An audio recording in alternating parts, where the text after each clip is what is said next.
So next here we will see for the definition what is regulation. So the phenomenon of refreezing, it means if we refreezing a substance, so that phenomenon of refreezing a substance, this we call it as regulation. So regulation, it means the phenomenon of refreezing a substance. So then next we come with the sublimation. Sublimation, it means the change of state directly from a solid to the vapor state. It means without undergoing the liquid state. It means directly.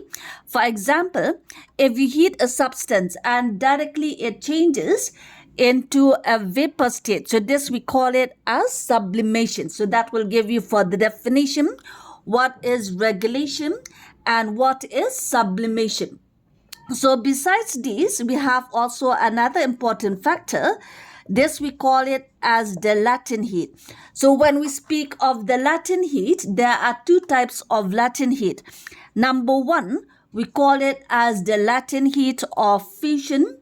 And number two, we call it as the latent heat of vaporization. So it means what are these latent heats? So number one, we will see for the latent heat of fusion. It means that change, the latent heat, the change of state from a solid liquid state to the is called as the latent heat of fusion. So latent heat of fusion, it means the solid liquid state. This we call it as the latent heat of fusion.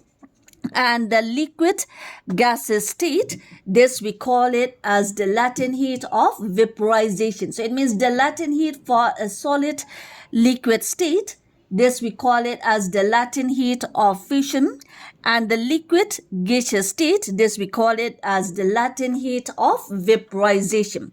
So which means these generally it comes only the definitions. What are the latent heat of fusion? What are the latent heat of vaporization?